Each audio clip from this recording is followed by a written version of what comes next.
آتے ہیں وہی جن کو سرکار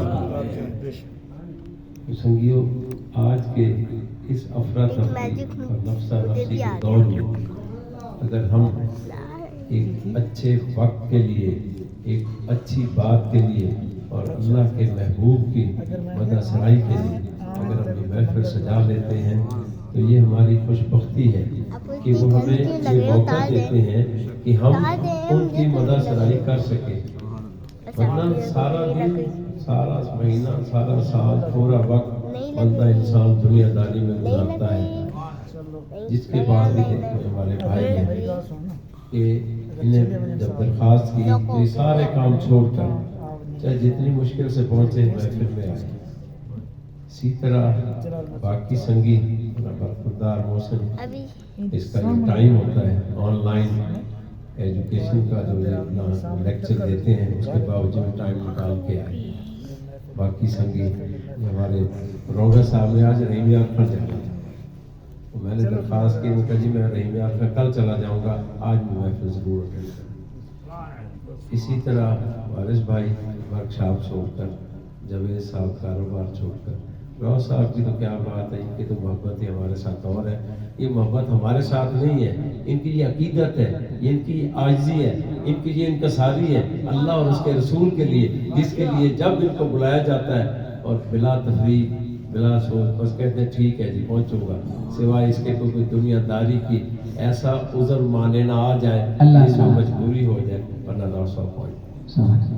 اسی طرح سنگیو جب ہم اللہ اور اس کے رسول کی محفل سجاتے ہیں اس میں جتنی دیر ہم جا کر بیٹھتے ہیں اتنی دیر رحمت کے فرشتے اوپر سے وہ آتے رہتے ہیں، اور اللہ تعالیٰ کے پاس جب وہ واپس جاتے ہیں اپنی ڈیوٹی انجام دے کر تو اللہ تعالیٰ کا ایک ہی سوال ہوتا ہے کہ دنیا میں گئے تو کیا دیکھا؟ خواجہ محبوب الہی کے بہت خوبصورت سنگی ایک بزم میں بیٹھے تھے، مجلس سجائی ہوئی تھی اور اس میں ایک فقیر کی باتیں سن رہے تھے۔ یہ تھوڑا ہے کہ آپ اس بزم میں آئیں، اس مجلس میں آئیں، اس محفل میں آئیں اور آ کر آپ اللہ اور اس کے رسول کے لیے دل جمعی سے پوری توجہ سے بیٹھیں اور اس میں آپ اس محفل کا حصہ بنیں۔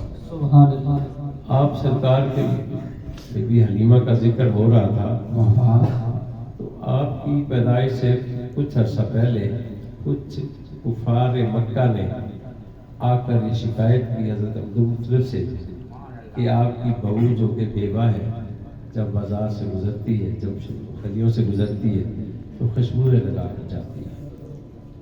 تو حضرت عبدالمطلب نے استفسار کیا، انہوں نے بتایا میں بیوہ عورت میں کیسے کر سکتی، یہ تو اللہ کا کرم ہے، جیسے جیسے میری زندگی کے دن قریب آتے جا رہے ہیں یہ خوشبوئیں بہت میرے ساتھ۔ اور بات کیوں کہتی ہوں، دوسری بات نہیں کی، جب میں جہاں سے گزرتی ہوں اوپر ایک بدلی کا ٹکڑا مجھ پر چھاؤں کرتا ہے، اس کا تو ذکر نہیں کیا کہ مجھے اللہ میں نے چھتری دی ہوئی ہے، اس کی تو بات کسی نے نہیں کی۔ تو جب آپ تشریف لائے اس کے بارے میں بے شمار باتیں ہو چکی، بے شمار دفعہ بتایا جا چکا ہے کہ آپ کی آمد کے وقت جب کوئی بچہ پیدا ہوتا ہے تو اس کو پہلے نہلایا دھلایا جاتا ہے، پھر اس کے بعد اس کو پوشاک پہنائی جاتی ہے، اور جب لڑکا ہوتا ہے تو اس کو سنت کے طور پر مسلمان کیا جاتا ہے۔ تو آپ تو اس سے بھی برا تھے، پہلے ہی سب کچھ ہو چکا ہے، اور آتے ہی آپ سجدے میں گر گئے اور بات ایک ہی کی کہ اللہ میری امت کا کیا بنے، اے اللہ میری امت کا کیا بنے۔ اس کے بعد جیسے وہاں رواج تھا، بنو سعد قبیلہ سے دایا بی بی اماں حلیمہ آ رہی ہیں، ان کی اونٹنی بھی کمزور ہے، دوڑ بھی نہیں سکتی، باقی سب دائیاں تیز تھیں، وہ پہلے پہنچ کر مکہ کے جتنے اشرافیہ تھے، جتنے رئیس تھے، جتنے ملک تھے، جتنے شیوخ تھے، ان کے گھروں سے انہوں نے بچے لے لیے، اور اماں حلیمہ کی اونٹنی آہستہ آہستہ آ رہی ہے، ان کا اماں گھر تو سارے خالی ہو گئے، کدھر جا رہی ہوں؟ تمہیں کیا پتا میں کہاں جا رہی ہوں؟ تم نے تو کوئی دیکھا ہی نہیں ہے، تم نے تو کوئی گھر دیکھا ہی نہیں ہے۔ جب آپ گئی حضرت عبد المطلب نے آپ کو کے حوالے کیا تو وہی اونٹنی تھی جو بےتاب تھی کہ میں اس اپنے خوبصورت مسافر کو بنو سعد قبیلے میں جلد سے جلد پہنچاؤں۔ سبحان اللہ۔ وہی اونٹنی جو کمزور تھی، جو نحیف تھی، آپ کے بیٹھ گئی، وہ سیدھی دوڑتی بھاگتی سب اونٹنیوں سے آگے چلے گی، سب سواریوں سے آگے چلے گی اور وہ بنو سعد قبیلے پہنچی۔ حضرت شیمہ جو اما سعدیہ کی بیٹی تھی، ان کے قبیلے پر حملہ ہوا تو وہاں سے بہت سارے قیدی اور مال غنیمت لایا گیا۔ جب مال غنیمت لایا گیا تو شیمہ کو بھی اطلاع ہوئی، ان کا آپ میں سے کوئی نہیں جائے گا، میں اپنے بھائی کے پاس خود جاؤں گی۔ تو بیوی کو کفار کے دشمن ہے، گردنیں اتار دیتے ہیں، قیدی بنایا ہمارے بندوں کو، نے کہا بس ہٹ جاؤ پیچھے۔ جب آگے گئیں تو تلواریں لے کر صحابہ سامنے آئے تو ان کا ہٹ جاؤ، میں نے اپنے بھائی سے ملنا ہے، میں اللہ کے محبوب سے ملنے نہیں جا رہی، میں اپنے بھائی سے ملنا۔ انہوں نے کہا ٹھہر جاؤ، ادب آداب ہے، اندر جانے کو بس ہٹو، میں نے جا کر ملنا ہے۔ اندر اطلاع دے گی تو آپ نے پہلا اس واقعے کو سے روکا کیوں؟ آپ آئے، اپنی کالی کملی والی چادر بچھائی، وہاں سے حکم کر دیا ہوتا تو انہوں نے اپنے حضرت عمر اور باقی صحابہ کو بلایا اور کہا اگر اجازت دو تو یہ مال غنیمت اور یہ تمام قیدی میں اس کے حوالے کرنا چاہتا ہوں۔ صحابہ نے کہا ہماری جانیں آپ پر قربان حضور، آپ نے یہ کیوں ایسا کیا؟ ان کا اس لیے کہ اس مال غنیمت پر آپ تمام صحابہ کا حق تھا اور میں کہیں مجھ سے حق تلفی نہ ہوتا۔ بی بی ہیما فرماتی ہے کہ میں جب بکریاں لے کر چرانے کے لیے جاتی تھی تو میری کوشش اور خواہش ہوتی تھی کہ آپ سرکار مدینہ صلی اللہ علیہ وسلم ان کے ساتھ جائیں۔ میں ساتھیوں سے مجھے پوچھا کہ یہ کیا وجہ اس کی؟ کہنے لگی کہ جب کہ حضرت محمد صلی اللہ علیہ وآلہ وسلم میرے ساتھ جاتے ہیں تو جہاں میں نے بٹھاتی ہوں بکریاں ان کے ارد گرد چلتی رہتی ہیں، میں سکون سے بیٹھی ہوں۔ سبحان اللہ۔ کبھی آج تک کوئی بکری ہماری نہ گم ہوئی، جانور کوئی ضائع ہوا، نہ کہیں آگے پیچھے ہوا، تو میری خواہش ہوتی ہے کہ میں اس کو لے کر جاؤں تاکہ مجھے بھاگ دوڑ کم کرنی پڑے۔ آپ کی 40 سالہ زندگی پوری عملی نمونہ کہ اس میں جب آپ نے نبوت کا اعلان کرتے ہوئے کفار سے سوال کیا کہ اے لوگوں اگر میں یہ کہوں کہ اس پہاڑ کے پیچھے ایک بہت بڑا لشکر آپ پر حملہ کرنے والا ہے، تو لوگوں نے بزبان رہا بلند آواز میں کہ اے محمد صلی اللہ علیہ وسلم آپ صادق اور امین ہیں، ہمیں پتہ ہے کہ آپ جب جھوٹ نہیں بولتے۔ اور پھر جب آپ نے کہا کہ اے لوگوں کہ میں اللہ کا پیغمبر ہوں اور میں اللہ کے دین اسلام کی دعوت دیتا ہوں، تو کفار منکر ہو گئے، قتل کے درپے ہو گئے۔ اور سب سے پہلا سوال جو انہوں نے جا کر کے حضرت ابوبکر صدیق سے کیا کہ اے صدیق تمہیں پتہ ہے کہ تمہارا دوست کیا کہتا ہے؟ انہوں نے کہا کیا کہتا ہے؟ اس نے کہا جو کہتا ہے میں اللہ کا نبی ہوں، پیغمبر ہوں۔ انہوں نے کہا وہ سچ کہتا ہے۔ اس سے ابوبکر صدیق کا لقب ملا۔ حضرت علی کرم اللہ وجہ سے جب کہا گیا کہ دیکھا کہ تمہارا بھائی کیا کہتا ہے، ان کا جو کہتا ہے وہ سچ کہتا ہے۔ سبحان اللہ۔ تو اس لیے آپ کو بچپن سے ہی ولایت کا درجہ مل گیا۔ پھر حضرت علی سے ایک دفعہ کسی نے پوچھا کہ اے اللہ کے نبی کے داماد، اے شیر خدا، کیا کبھی ایسا بھی ہوا ہے کہ کبھی کسی نے سوال کیا اور آپ سے جواب نہ بنا ہو پائے؟ تو حضرت علی کرم اللہ وجہ نے فرمایا کہ اللہ تعالیٰ نے جو مجھے علم عطا کیا ہے اس کا ابھی تک 1000واں حصہ بھی نہیں پوچھا گیا۔ اللہ اللہ اللہ، تو میں مشکل میں کہاں پڑھوں گا؟ تو اس لیے تو نہیں کہا تھا کہ نا باب العلم، میں علم کا باب ہوں اور علی اس کا دروازہ ہے۔ اس لیے تو نہیں کہا گیا تھا کہ جب بھی کوئی بات، ایک بہت خوبصورت بہت مشکل کیس حضرت عمر کے دربار میں آیا اور وہ زنا کا کیس تھا۔ جب وہ لے جا رہے تھے نا عورت کو سنسار کرنے کے لیے، حضرت علی کرم اللہ وجہہ آ گئے، ان کا اس عورت کو چھوڑ دو، یہ زنا میں شامل نہیں ہے۔ لوگوں نے کہا کیسی باتیں کرتے ہیں آپ، یہ سرزد ہوا ہے، یہ تسلیم کرتے ہیں، تو ان کا پہلے سے پوچھو تو صحیح۔ تو یہ جو جبر والی بات تھی یہ اس وقت سے شروع ہوئی، اس سے پہلے منشا ہی شامل کی جاتی تھی، اور آپ نے جب وہ کیا اور بحث ہوئی، بات ہوئی، ساری باتیں ہوئی، تو اس کے بعد وہ عورت جو ہے اس سے بریت ملی، اور باقی جو تھے اس کو جو تھا زانی جو تھا اس کو سزا ملی۔ بہت سی باتیں ہیں دین کی، بہت سی باتیں ہیں آگے اللہ کے محبوب کی، بہت سی باتیں ہیں اللہ کے ولیوں کی۔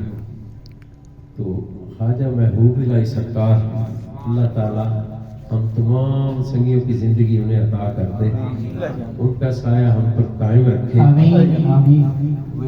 آج ذکر کر رہا تھا، پرانی ہماری ایک ویڈیو سامنے آ گئی، میں نے خان صاحب کو شیئر کی۔ 2018 میں آپ تشریف لائے گھر میں، جیسے یہاں سے محفل کے بعد اندر گھر میں داخل ہوئے تو میرے بڑے بیٹے کی دونوں بیٹیاں نا ان کے قدموں سے آ کر لپٹ گئی۔ کہنے کہ نیاز صاحب یہ بچیاں، میں نے کہا جی ریحان کی بیٹیاں ہیں، اگر اس کو بیٹا عطا ہو جائے تو بڑی عنایت ہوگی۔ تو شب برات ہو یا کوئی اور تاک رات ہو، جس میں اللہ کے ولی، اللہ کے محبوب بندے اور اللہ کے فقیروں کی جب تاریں اللہ سے ملی ہوتی ہیں، بات کرتے ہیں، وہ رائے گاہ نہیں جاتی۔ انہوں نے کہا نیاز صاحب اگلی جو اولاد ہوگی اس کی وہ بیٹا ہوگی، اور جب میں اگلے شعبان پہ ہم یہاں پر آئیں گے نا محفل میں تو بیٹا اس کی گود میں ہوگا۔ سبحان اللہ، سبحان اللہ۔ بچہ یہاں بیٹھا ہوا بھی گیا تو میرے گود میں بیٹھا تھا، بھی یہی وہ بچہ تھا جس کے بارے میں آپ نے فرمایا، اور 6 شعبان کو پیدا ہوا، اور 2019 کی محفل میں جب آپ تشریف لائے تو یہ بچہ ہمارے بیٹے کی گود میں تھا۔ تو اللہ کے ولی کی زبان سے ادا کیا گیا لفظ رائے گاہ نہیں جاتا۔ ہم آج کے وقت کے ولی کی بات سنتے ہیں، اور جو وہ کہتا ہے اس پر من و عمل ہو چکا ہوتا ہے، جو وہ کہتا ہے وہ بات پوری ہو چکی ہوتی ہے۔ تو ہم ذرا اندازہ لگائیں اللہ کے محبوب کے وقت کا، اس کے اصحاب کا، اس کے اصحاب کے مجلسوں کا، ان کا آپ کے پاس بیٹھنے کا، ان کا آپ کی باتیں سننے کا، ان کے ادب آداب کا، ہم اس کے مقابلے میں کچھ نہیں ہیں۔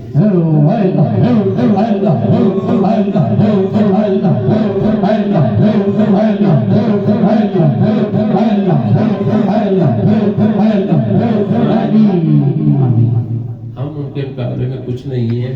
ہم نے تو نہ کوئی مصیبتیں جھیلی ہیں، نہ سبتیں جھیلی ہیں، نہ کوئی مشکلیں دیکھی ہیں۔ ہمیں حکم ہوتا ہے کہ جناب آپ نے پہنچنا ہے، اور ہم ابھی سوچتے ہیں کہ سنگی گاڑیاں لے کے موجود ہوتے ہیں، آپس میں کہتے ہیں کس کس نے جانا ہے، میرے پاس اتنے دوستوں کی گنجائش ہے، میرے ساتھ اتنے سنگی بیٹھ سکتے ہیں، کس نے وہاں پر پہنچنا ہے، میں حاضر ہوں۔ جو سنگی نہیں جا سکتے وہ بھی سوچتے ہیں یار چلو یہ ہم جا رہے ہیں۔ تو آج تک جو سنگی گئے ہیں وہ وہاں سے خوشحال آئے ہیں، خوش نہیں آئے، خوشحال آئے ہیں، وہاں سے سب کچھ پا کر آئے ہیں۔ وہ وادی ایسی وادی ہے کہ جب 1956 میں قبلہ عالم حضرت صوفی محمد علی بلال مولوی سرکار وہاں پر تشریف لائے، اگر سنگی وہاں پر گئے ہو تو پل چڑھتے ہوئے دائیں ہاتھ میں چھوٹی سی مسجد ہے، کچی مسجد، اس میں آپ تشریف آوری ہوئی آپ کی، اور اس مسجد سے آگے یہ جو وادی ہے نا اس طرف دن میں لوگوں کا آتے ہوئے خوف آتا تھا۔ سپوں والی چکی سے کہا جاتا تھا کہ یہاں پر سانپ ہی سانپ ہوتے تھے، اژدہے ہوتے تھے، لوگ دن میں خوف کھاتے تھے کہ یہاں سے گزریں، اور ریلوے ٹریک کے ساتھ سڑک شاید بعد میں بنی، اس وقت بنی ہوگی تو اس سے ہو کر گزر جاتے تھے۔ آپ کو حکم ہوا کہ آپ نے جا کر وہ سانپوں والی چکی جو ہے آباد کرنی۔ اس وقت آپ دیکھ لیں کہ سفر کے لیے سواریاں نہیں ہوتی تھیں۔ ہم گلگشت میں آئے 1965 میں، یہ بند موسم یہاں سے 12 کلومیٹر ہے، جمال آدھے راستے میں بیٹھا ہے۔ شام 5 بجے کے بعد بس نہیں جاتی تھی،